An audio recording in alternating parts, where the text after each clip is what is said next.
Hey, we're at my watch says 10 o'clock. So I just muted everybody for now, and then I'm going to give you some directions. Can everybody hear me? Okay. Okay. And then I'm going to give everybody some directions. There are still people joining so to multitask here. I got two computers with two different Zoom sessions going on, and then I'm trying to admit everybody as soon as come on.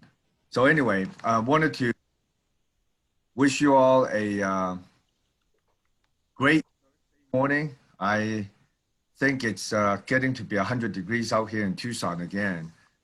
Yesterday was 102. I do if it even broke a record, but I think if it didn't, probably most likely very close to it. I'm Peter Chan. I'm the president of Tucson Chinese Association, which operates the Tucson Chinese Cultural Center. And I wanted to welcome you and thank you for being here today with this special Zoom session that we are going to learn about the book that was written by Dr. Venit Shelton, Herbs. And you'll hear from her in just a couple minutes. But let me read you allow me to read a short bio on Dr. Venit Shelton. She's an associate professor of history at Claremont McKenna College. She earned her PhD in history from Stanford University and was an assistant professor of history and environmental studies at Reed College prior to her present position. She studies and teaches the social history of America West with a particular focus on race and the environment. Her first book, Squaw Republic, Land and the Politics of Monopoly in California from 1880 to 1900. It was published by the California Press in 2013, studies the ideal of landed independence and its significance of Gilded Age politics in California. The second book, Herbs and Roots, A History of Chinese Doctors in the American Medical Marketplace, published in 2019 by Yale University Press, chronicles the long history of Chinese medicine in the United States from the colonial period to the present. It's also edited a series of US history textbooks, Gale, Cengage Learning. Her opinion pieces on the history of medicine and teaching historical empathy have appeared in the Washington, Los Angeles Times, and the Chronicle of Higher Education. In addition to her writing, she has on historical movie sets in the American West and appear on the Travel Channel's Expedition Unknown. Speaking about the Lewis and Clark expedition and the construction of the United States' first transcontinental railroad. Speaking of railroad, there is a display at the Tucson Chinese Cultural Center that is funded by one of our board member and her spouse. So when you have a chance, when the center reopens, please stop by and see part of the West Coast Railroad history, as we are, part of it from all the way from Rio Rico, Nogales up here through to the I-10 corridor. So without further ado, I'm going to let Dr. Venit Shelton talk about her, book and learn a little bit more about her work. So hold on a second.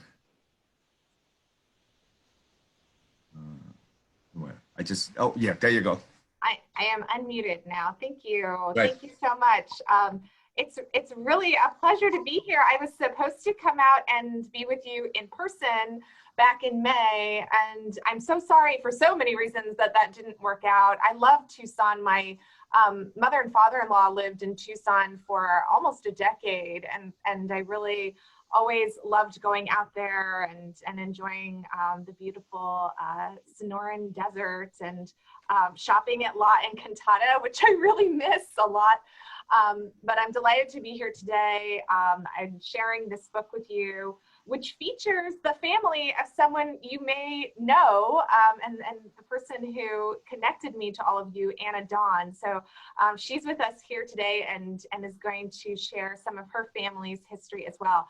I'm going to try to share my screen. I'm going to have to ask my host to enable that. If you go down to share screen, there should be a little up caret by you that says allow multiple users to share screen. So if you could give that a try, I would love to show you some images that are from the book. Great, thank you. All right, and if you could just give me a thumbs up and let me know that you can see my screen. Anyone? Yep, everyone can see? Yep, thumbs up, great, thank you. So this is the cover of the book. Now, for many Americans, when we think about the history of traditional Chinese medicine in this country, we tend to think about, let me say this, right? Acupuncture and the nationwide frenzy for it in the 1970s. But of course, acupuncture was just one of many traditional Chinese therapies, and its discovery, or I would argue its rediscovery in the 1970s, is actually the end point of my book, not its beginning. Chinese medicine has a very long history in the United States. It dates back to the colonial period, extends up to the present. Long before mass migration from China to the United States, Chinese materia medica crossed the oceans. It actually crossed the oceans in both directions. And then in the 1850s, as the first waves of Chinese immigrants began to come to the United States, doctors were among them. Now, there were a wide range of healing practices in China, but up until the 1970s, for a variety of reasons that I can explain, immigrant doctors tended to come from a kind of middling class of merchant physicians who specialized, and they specialized in a couple of things. They learned diagnosis by pulse or pulsology, and they learned herbalism in family businesses. Back home in China, in their family businesses, they would have specialized in making one proprietary remedy, but when they came to the United States, they had to learn to be generalists. They became general practitioners. So herbalists in the United States diagnosed and treated all manner of ailments. Very often they did things that had no bearing on herbalism. They set bones, for example. Sometimes they delivered babies. Sometimes they provided abortions. Chinese doctors in America served both Chinese and non-Chinese patients.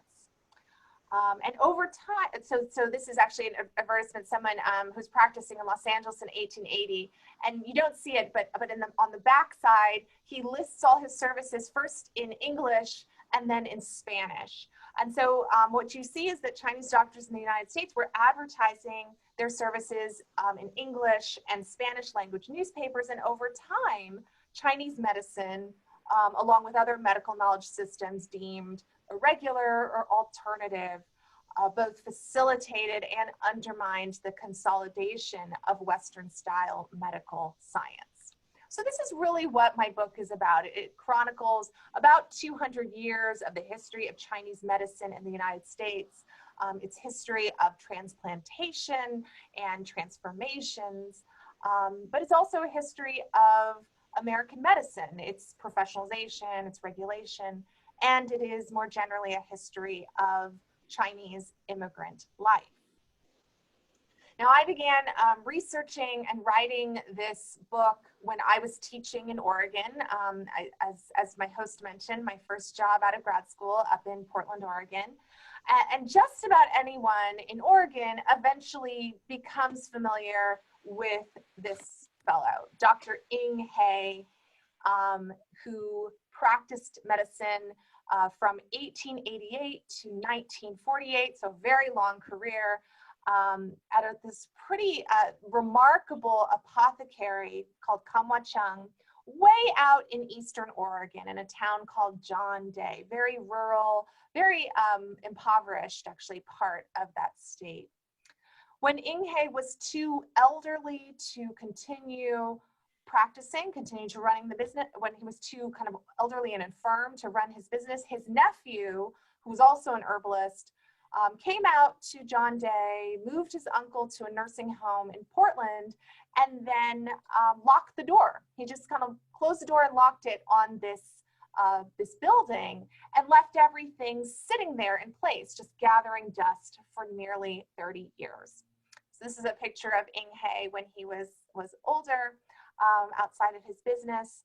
And then in the 1970s, the state took control of the property, and when they opened it up, they discovered this treasure trove of historical artifacts. It's a little like Tutankhamun's tomb, you know, tins and jars and boxes, company records, personal papers, personal effects, and so forth.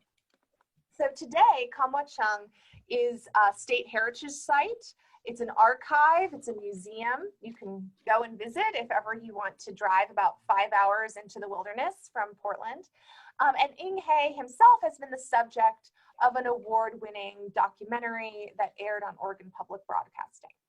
So now I became aware of Inghe while living in Oregon, and you know, as any good social historian would, I began to wonder about others like him. So I began to ask these questions, you know, how many Chinese doctors were practicing in the United States? You know, where were they? What did they do? More broadly, I wanted to understand their lived experiences and what they could tell us about their time and place. So, you know, I didn't really have an expectation that I would find very much. I thought maybe I would find enough to write a nice 20 to 25 page article. But it turns out that Chinese doctors were everywhere. Everywhere there were Chinese people, there were Chinese doctors. They were in every state of the Union, as well as Canada and Mexico. But unsurprisingly, they were more numerous in the places where Chinese immigrants concentrated, especially California and the West, which is my area of expertise. So you know, Chinese doctors were a small but significant cohort as part of the mass immigration from China that began in the 1850s. And after 1850, in any given year, you would probably find no more than 200 full-time practitioners of Chinese medicine working in the United States. But they assumed an outsized importance in their community. They were, of course, healthcare providers, they were educators, they trained their children and extended families in traditional practices. This is the picture from the cover of my book, and I just love it because you can see kind of peeking out in the doorway this little boy, you know, so I think this really emphasizes the way in which these were family businesses, right? Multi-generational, sometimes family businesses. And they provided essential services, especially at a time when mainstream medical care was not an option for Chinese immigrants, when they were excluded or otherwise, let's say, discriminated against in kind of mainstream medical facilities. But, and I think this is important, not all of the work they did was strictly medical. Chinese apothecaries were recreational and religious centers. They often served as post offices. A Chinese herbalist might be his community's banker, translator, labor broker, grocer. Chinese herbalists sponsored new arrivals. They extended charity often whenever possible. And after Chinese exclusion barred the entry of working class Chinese, some Chinese doctors did participate in the forgery and smuggling networks that allowed their countrymen to circumvent immigration restrictions. Now, my sources for this project were fairly eclectic. You know, archival research is really the bread and butter of professional historians, but there are very, very few archives or museums that actually collect the records of Chinese herbalists practicing in the United States. So I pretty quickly exhausted those possibilities and had to turn to things like archaeological records, newspaper and travel accounts, court cases. Chinese doctors end up going to court quite a bit. They get arrested and have to go to court. But a lot of what I had to work with were print advertisements in Chinese, in English, and to a lesser extent in Spanish. So this is the earliest example I have found of a Chinese doctor advertising his services in the United States. And if you look down at the bottom, I've highlighted the date, right? So this is April of 1799. In April of 1799, an advertisement ran in a Harrisburg, Pennsylvania newspaper. A man identifying himself as Chinese doctor, Dr. John Howard, announced that he was seeing patients at his home on 2nd Street. Howard claimed that he had come from Canton, so present-day Guangzhou, and he promised to treat a range of ailments with herbs and roots that he had imported from China. His advertisements ran in the Harrisburg newspaper through the spring and early summer of 1799, and then he moved to nearby Carlisle and continued advertising there through the fall of 1800. I believe that John Howard was the first practitioner of Chinese medicine in the United States, at least the first to advertise his services in English. But who was he? Was he in fact Chinese? We do know that Chinese men and women did travel abroad and often at great distances prior to 1800. They went to Europe, they went to India, they went to other parts of Asia, as well as to Mexico and Hawaii. But relatively few Chinese migrants went to the United States or the British colonies that would become the United States.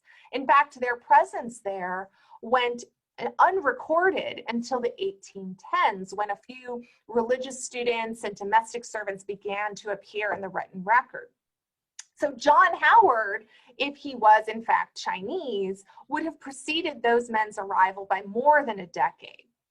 John Howard very well could have been an American pseudonym that he adopted because it was more easily pronounced and remembered by his English-speaking clientele. And that was something that later generations of Chinese herbalists did do quite frequently, adopted a pseudonym. Right? But the honest truth is I know very little about him. I could find very little about him. He may not have been Chinese at all. He might have been just someone who spent significant time in China, either as a foreign merchant or as a missionary.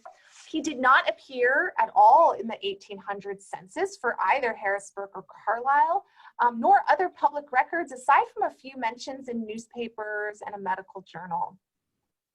When a Connecticut newspaper announced the opening of his business in 1800, it listed the many diseases and afflictions he cured, and it praised his ability, called him a descendant of Galen and Hippocrates. But the announcement really said nothing about Howard's nativity. If he were in fact Chinese, the Connecticut newspaper did not think that that was important enough to mention. So the idea that someone in South Central Pennsylvania would be practicing Chinese medicine was in fact not very surprising for people who lived in that time and place, because in 1800, 50 years before mass immigration from China to the United States began, Americans were to varying degrees already familiar with Chinese medicine. Americans in the colonial period and early republic descended from a European world with a long-standing curiosity for all things Chinese, including traditional Chinese medicine. And in early America, among the educated elite, there was a great appetite for information about China, its philosophy, its history, and also its medical practices. In the 19th century, in the second half of the 19th century, Chinese herbalists were still advertising in English, and they were borrowing advertising strategies from makers of patent or proprietary remedies. These included things like very conventional display advertisements in newspapers, longer form advertising booklets, as well as, and these are my favorites, these are trade cards from Kam Wah Chung. So Chinese doctors in this era particularly targeted non-Chinese women, both English and Spanish speaking. in their advertisements, as we can see in this example. Throughout the 19th century, American women were the major consumers and practitioners of what we think of now as irregular medicine. And the American popular press often portrayed women as overly susceptible to what they called Oriental quackery. But the press really failed to recognize the ways in which Western-style medical science failed to meet the needs of female patients. Chinese medicine, I argue, likely appealed to women on a number of levels. Maybe the distance and discretion offered by Chinatown offices was important to some, but perhaps more importantly, the prevalence of herbal remedies and non-invasive procedures in Chinese medicine might have been attractive to women otherwise facing the prospect of really painful and dangerous gynecological surgeries. So these business cards from the 1910s advertising Kamwachang aim to sell not only, as it says here, right, medical herbs, groceries, Chinese goods, and general merchandise, but also a vision of modern, affluent femininity.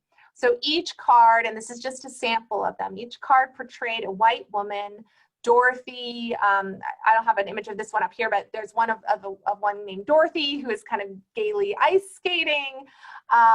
This one, here's Mildred here tipping her hat. Margaret has this, you know, very fancy, like draped silk wrap. And here we have Clara with a fur trimmed coat. These were not images of the Eastern Oregon ranching and farm wives who patronized Kamwachang, but maybe they were representations of what they aspired to be.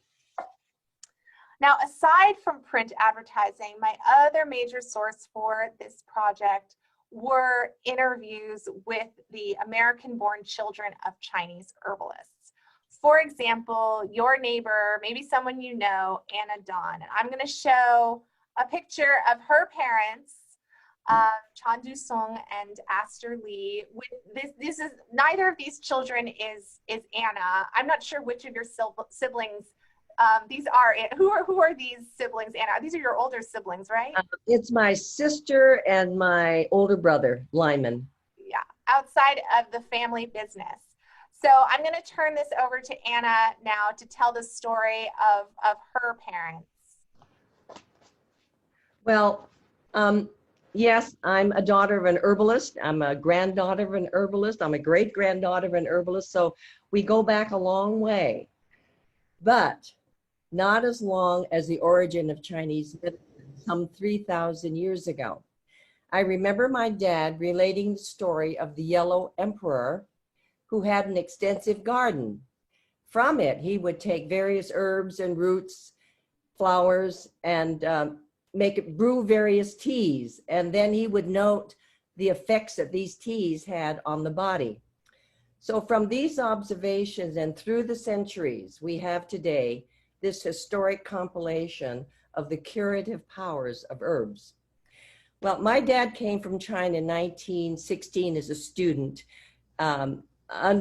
legally, because at the time this was the Chinese Exclusion Act kept people from China coming over unless you were a student or a merchant. And he was 18 years old, and he apprenticed in herbalism with his uncle in Oakland, California. And this uncle was really ahead of his time because he had several nephews that he trained so that they could establish satellite offices of the Chan and Kong Herb Company. So when my father was ready, he did just that. He ran one of the satellite offices for my uncle. But love intervened. He met my mother, who was born in San Francisco, and he courted her, taking her boating on Lake Merritt in Oakland. They married on May 29, 1922. Eventually, after working for my uncle for several years, my dad decided to strike out on his own. From 1928 to 1940, the Chan family was on the move, from California to Washington to Colorado to Idaho, and finally to Tucson, Arizona. My first three siblings were born in San Francisco. I was born in Yakima, Washington. One of my younger brothers was born in Walla Walla, Washington. Another was born in Twin Falls, Idaho. So my brother Edward was able to document all of our travels by the school report cards that he kept. I relate this travel history because Dad was not the typical herbalist who settled in just one community and served the Chinese community. He had a big family, and if he couldn't earn enough in his herbal practice to take care of us, he wouldn't hesitate to move. His clientele were non-Chinese. He always told me that if you could speak English and communicate, you never have to fear and accomplish anything. He obviously believed that. There were cities where he was very successful, and we would have Saturday night shopping sprees in town, and Dad would take us on trips. In other cities, Mom would feed us juk, which is a rice gruel, just to stretch our food budget. We kids, unknowing of our parents' economic circumstances, loved juk and never knew it was a survival mode that Mom was using. Typically, in searching for a new office, Dad would bus to a prospective city and find the local Chinatown, if there was one, where he would introduce himself and inquire about the new city. If he liked what he heard, then he'd find a suitable house where we would live and where he would practice his herbal medicine. And then he'd go to the local newspaper and submit these ads, such as you saw that in the previous presentation with Tamara. Then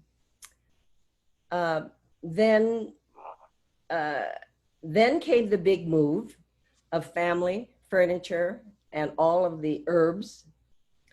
And how my mother managed these 20 moves in their married life is mind-boggling to me.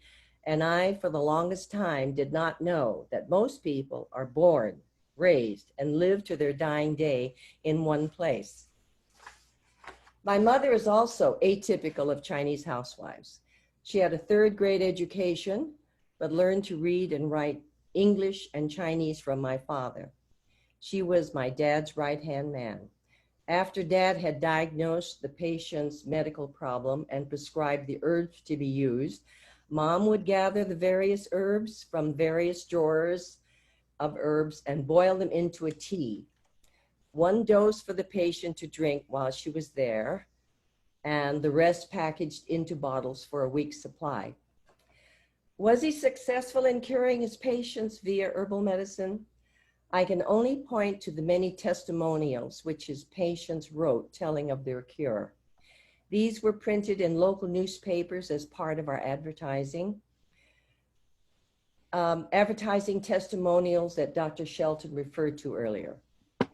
Another indication of the efficacy of Dad's herbal treatment might be the fact that as Dad traveled from city to city, some of his patients continued to follow him. So that is my presentation. Back to you, Tamara. That's great. And I mean, Anna, I think this wasn't said, but Anna actually became the kind of family archivist. And when I visited Tucson back in, I think, 2013, and met Anna for the first time, she had these Tupperware bins, huge Tupperware bins full of the family records, the business records, the prescription pads, the plates that were used for the advertising, to print the advertisements. And Anna has since very generously deposited all of that in the Claremont University library. So they're open to researchers. If any, in the future, they'll be available to anyone who wants to write more about Chinese herbalists or Anna's family. I also wanted to say that one of the things I learned from Anna, and this was kind of an important point for me ultimately, was, well, I should back up and say, before I met Anna and I'd be going and kind of talking about this project and giving papers and presentations, I always got this question like, well, were there any women? Where are the women? Were any of the herbalists women? And I would always say something like, well, Chinese culture, mostly they're men, and I haven't really found any women. But then when I heard Anna's story, I started to realize there are women, there are all of these wives and sometimes daughters. They're just not working in the front room. They're all working in the back room, you know, compounding prescriptions, and they're not the names that are on the advertisement. They're not the people who are necessarily interfacing with the patients, but they are this integral part of the business. So talking to Anna really kind of opened my eyes to the whole world of the back room. And now, you know, I kind of went forward and found so many more women who were working essentially as pharmacists, you know, and sometimes getting more involved in that and actually working as practitioners and doctors. And so that was for me a really important turning point. So thanks, Anna. And I just wanted to kind of go forward a little bit and tell you more about the book. Not too much more because I do want to leave time for questions. But as I began to kind of flesh out this picture, you know, through these various sources and through interviews with people like Anna, I became really interested in the ways that their histories intersected with the history of American medicine more broadly. So while this is a book that begins way back in the 18th century and it ends in the late 20th century, I'm really mostly interested in the late 19th and early 20th century. This is an era that historians usually call the long progressive era. It was a really critical time for the history of Chinese and the history of medicine in the United States. So I think it's been mentioned a couple times now. Anna mentioned it too, right? In 1882, Congress passed its first Chinese exclusion act, which prohibited working class Chinese from entering the country. And it caused a decline in Chinese population over time. A shrinking stock of those co-ethnic clientele may have compelled Chinese herbalists to cast a wider net. So you start to see an increase in English and Spanish language advertisements after 1882. Around the same time, a new science of disease transmission based on the germ theory was becoming popular with formerly trained European and American physicians. Beginning in the 1890s, the American Medical Association, the AMA, still very much with us today, began to partner with state and local governments to standardize medical education and licensing around the principles of the germ theory of disease. So the AMA was really attempting through that to monopolize the American medical marketplace and drive unlicensed doctors, including the Chinese, out of business. They began to promote these new licensing exams that concentrated on their approved version of medical science and pharmacology. And there were they championed new laws that imposed fines and jail sentences on doctors practicing without a license. You might recall earlier I mentioned I have a lot of court cases and arrest records. It's because Chinese doctors kept getting arrested for violating these new licensing laws. And so this was the moment that Chinese doctors became increasingly active in the American medical marketplace. You might be thinking to yourself, this is not a good time to get involved in American healthcare business. And indeed, anti-Chinese racism prevented nearly all Chinese herbalists from sitting for licensing exams or otherwise securing the legal right to practice. So, you know, they practiced without a license and they faced all the consequences of that. Now, it can be really difficult to square the popularity of Chinese herbal medicine, its widespread consumption amongst American patients with prevalent anti-Chinese racism. Throughout the 19th century, Americans embraced Orientalist perceptions of Asians as backwards, as barbarous, and effeminate. As also, and this is what these images show, as disease-carrying, as filthy. And all of these stereotypes, all these prejudices justified exclusionatory and discriminatory practices targeting Asian nations and immigrants. What we see in the record is that such racist thinking extended to the realm of Chinese medicine. Attacks on Chinese doctors in English language media frequently ridiculed their practices as backwards, as unscientific, and public health officials unfairly identified American Chinatowns as sites of contagion and Chinese bodies as disease vectors. Yet scientific medicine's monopoly on the medical marketplace was far from complete. And what I argue is that Chinese herb businesses flourished in the spaces where regular doctors had not yet consolidated their control. So I argue that for American patients skeptical of modern medical science, criticism of Chinese medicine could also constitute its allure.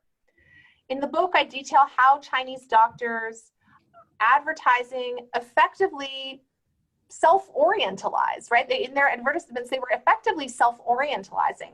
They were playing on their Chinese, non-Chinese patients' racialized expectations of Asian cultures in multiple and sometimes contradictory ways. And they overcame anti-Chinese racism by embracing and perpetuating anti-Chinese racism. Now, my book ends with a history that is still very much unfolding. The valiant efforts among Chinese and Chinese American scientists from the 1970s to today to de-orientalize Chinese medicine by explaining its efficacy through Western-style scientific models and methods. Biomedical scientists have been predictably slow to embrace Chinese therapies, which remain I would say, inconsistently accessible to the average patient. But the deliberate speed of Western-style science is not solely to blame. After generations of successful self-orientalizing, practitioners of traditional Chinese medicine really have few incentives to de-orientalize. In the American medical marketplace, Chinese medicine has thrived as an alternative and not a complement to regular medicine. So that's all I have for you for today. I'm happy to answer any questions you might have for the next 20 minutes or so, and I bet Anna would be happy to answer any questions you might have of her. Right, Anna? Yeah? Okay. Right. Okay, great. Thank you. So I have all the audience text me the question so that we can minimize all the background noise. And if you want, I can stop sharing my screen. We can go back to a normal view there. All right, so I have a few questions already. So first of all, I want to thank Dr. Shelton and Anna Dawn for being here today and spending some time with us. And I think this is such a great eye-opening experience for many of us, including myself, to learn a lot more about Chinese medicine in the way that most of us have not thought about the United States from 100+ years ago to the current 21st century. The first question I have is to Dr. Shelton, and would you be talking a little bit more about the actual herbs itself, right? And then another question from another participant is, what is the source of these Chinese herbs used? Were they able to grow these herbs in the US, or were they able to discover some of the herbs native to the US for different type of remedies? Great question. So when I started this project, I started research for this project back in 2011, and I was living in Oregon, and I was working with practitioners at the Oregon College of Oriental Medicine, and they told me two things when I started.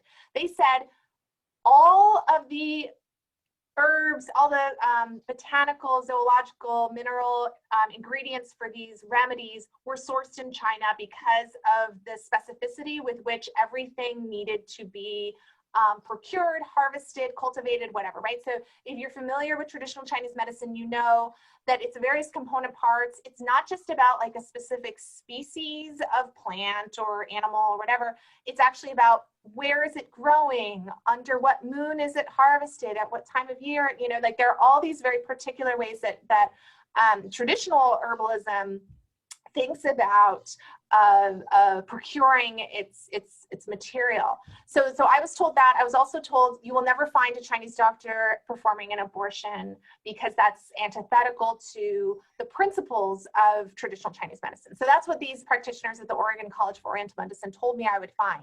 That turns out to be not true. So Chinese doctors did procure most of what they sold in China, for just those reasons I said, and they would be harvested or otherwise procured and then dried or otherwise prepared for long distance shipping, sold to wholesalers, and then sent to San Francisco. And from San Francisco, they were distributed really widely. So that was most of what they had. But the fact of the matter was, the supply lines were not always sufficient to stock these businesses. So a lot of herbalists started experimenting with substitutes. Very often they experimented with what was locally available.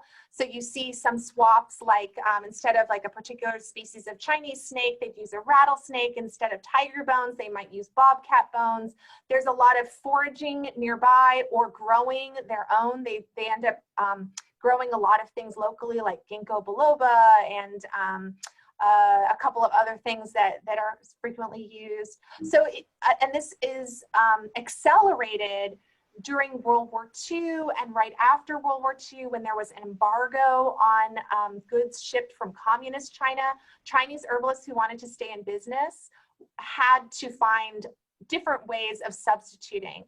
There were ways of circumventing it. I talked to one, a son of a Chinese herbalist who lives in Los Angeles now, and he was a college student in Los Angeles in the 50s when there was an embargo on Chinese goods.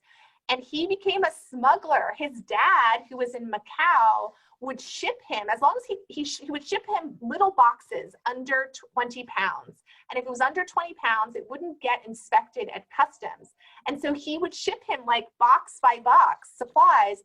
And then this college student would take the bus from his dorm down to Chinatown in Los Angeles and sell like 20 pounds worth of herbs to the herbalist there. So I thought that was a great story. He wouldn't let me include that in the book. He told me I didn't have permission to write it in the book, but I just tell it to people, and I trust you all, keep it to yourselves. So Chinese herbalists were doing a lot of local substitution, for sure. Okay, this question is for Anna. One of the participants asked, where was your dad's store? Was it in downtown Tucson? Oh, on Stone Avenue and Helen, right across from where Pima College is now. Roosevelt School was across the street, and I went to Roosevelt School. My mother used to do, when we'd have the PTA fairs, she'd do all the hot dogs, and we'd carry them over to the school to sell. So right by where the Gold's Gin. Where Lee's liquor store is now. Right, exactly. Yeah. That's where we were. Dad always found a house. The front part was where the reception room and Dad's office, and then the rest of us were kind of in the back behind closed doors. You know, you never saw all the 6 kids behind the closed doors, and the front. You know, the minute a customer or a patient came in, we vamoosed to the back. Yeah, there's a follow-up question to you too, Anna. They ask, did your dad or your family grow some of the Chinese traditional medicinal remedies, you know, around? No, he did not. In fact, when he couldn't get, as Tamara says, during the war, we couldn't get any more herbs from China. So he had to close up shop. He used all the herbs that he had, and then we had to quit. So that was the end of his herbal business, like in 1940, 41 or 42. There weren't any herbs coming from China except by contraband. And I guess we weren't privy to that guy that was bringing the little boxes in. A lot of people went out of business in that period, for sure. Yeah. Yeah. What types of ailments did herbs generally address or prevent? And are there any Chinese herbalists in Tucson today? I can answer the second one, but the first part of that question was, what type of ailments did herbs generally can address or prevent? I mean, herbalists back in the day, like historically, this class of herbalists, they would treat kind of anything. But I would say generally what I see a lot of are people with digestive issues. That seems to be a kind of major concern amongst patients. But very often I'll see in the record patients going to herbalists if they have a growth, like a tumor or something, that they don't want to go to a surgeon to have lanced. I'm pointing to my neck only because I'm thinking like, you know, a thyroid type of thing. Yeah, there's a lot of like patients approaching herbalists saying, you know, I'm afraid to have surgery, but I have to have this thing excised. Can you try to shrink it with herbs? So what other kinds of, yeah, I think those are kind of main things. So intestinal, You know, herbs. in my dad's advertisement, I can always remember female problems because, as you said, he addressed a lot of the women's problems. And I can remember distinctly in a female problem, do you have female? So I don't know what that meant. Yeah, I mean, it definitely could mean things like cancers, right? Gynecological cancers, regulating menses, so women who have irregular periods. Sometimes I'll see, this is a euphemistic way of saying this, but interrupting menses, which is actually for terminating pregnancies. So yeah, Chinese doctors definitely did a little bit of everything. And I don't know what the other question had to do with Tucson. Yeah. Yeah. So is there a herbalist? There is a herbal store in Tucson, Young Herbs, which is on Broadway. And they moved from between Tucson and Country Club on the north side of Broadway to the south side where that ice cream store used to be or still is. Never been there, Peter. Have you been there? Oh, yeah. I've known them for a long time, and they have a Chinese medicine doctor that comes once a week. I don't know if they still have somebody coming once a week. But when I went in, it kind of reminds me when I was growing up in Hong Kong, either grandma or mom will always make me drink some Chinese medicine. It's always dark and black and bitter. So, you know, they have, you know, this Young Herbs, you know, have all the ingredients, all the remedies and the herbs that you can go either with the prescription, or if you know what you want, you can go pick up the ingredients that you need. So it's on Broadway. It's called Young Sung, YONGSHEN Herbs. So it's on Broadway and between Tucson and Country Club Boulevard. One of the herbs that was grown in the United States, Tamara, is ginseng. Will you agree with me? Ginseng is one of the main herbs that is grown locally in the United States instead of importing it from China. Mm-hmm. Yeah, another thing I wanted to add, Dr. Shelton mentioned ginkgo biloba. For the longest time, I don't know what ginkgo biloba is. I only know growing up in Hong Kong and, you know, in the Far East, it's called bak go, which is white fruit. So ginkgo biloba is, of course, the clinical name, right? So I know for a fact that there are ginkgo trees here in the United States because I think this is back east, either in Brooklyn or, you know, one of the five boroughs or whatever. There are Asian people, I think they're probably Chinese. They were picking up the ginkgo biloba on the street because they have ripe and fallen on the street. And some of the non-Asian people say, why are these Chinese people picking up these white nut type of a fruit? Well, it's ginkgo biloba. It's expensive and it's good to put it in what Anna was saying, the joke and the porridge, or to use it for any type of other remedies that you can use in a prescription that can make you feel better. And I know that helps calm your person if you cannot go to sleep, and, you know, make you a little bit more calmer. So I have a whole barrage of questions. So let me kind of read through that.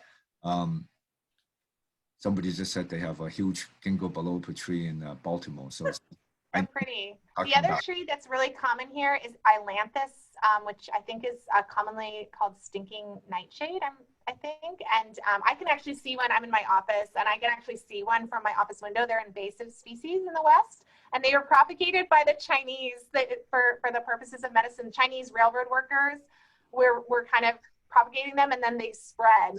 So yeah, same thing. Question from Dr. Zhang Hu on UFA campus. He was asking in the early days when the Chinese practice religion, do they have any connections with practice of religion and medicine, or if they do they worship and practice, together, or it's totally separate? So, yeah, I mean, traditional Chinese medicine includes what you might think is like talismanic or like temple doctors, a lot of fortune telling, and that does come to the United States. There are a lot of doctors who have that as kind of a secondary, like side business where they'll prepare certain objects that are considered to be useful in healing. I mean, traditional Chinese medicine, I think it's not as, I guess, dichotomous, right? And sort of separating, this is science, this is the realm of science, and this is the realm of spirituality.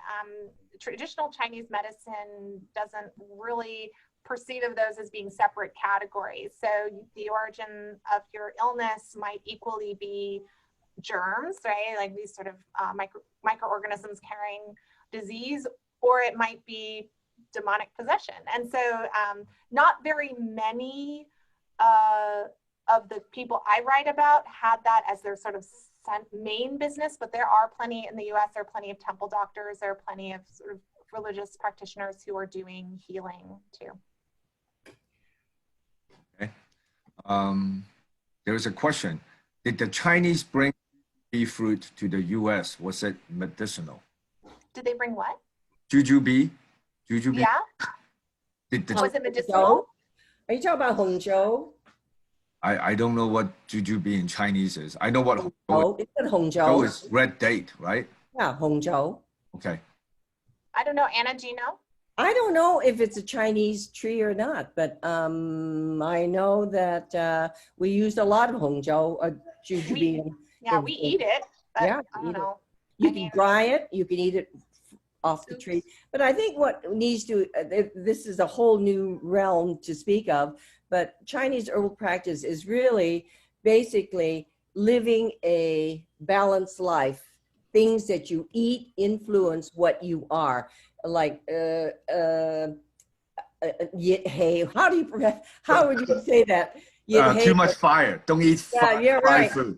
There's it's a balance that we live in. Too much fire and too much cold or whatever it is. And no KFC.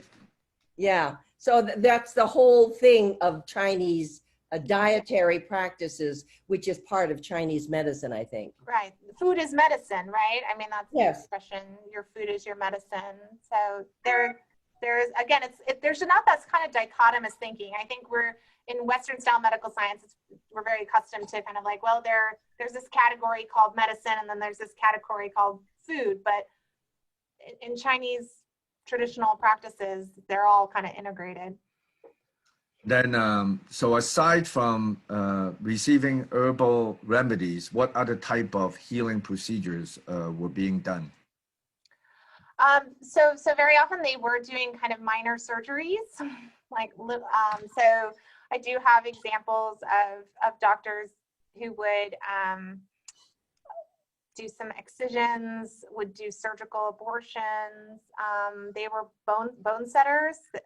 A lot of them who were, especially those who were working in rural areas where people were working in mines or working in timbering and very hazardous and very physical jobs.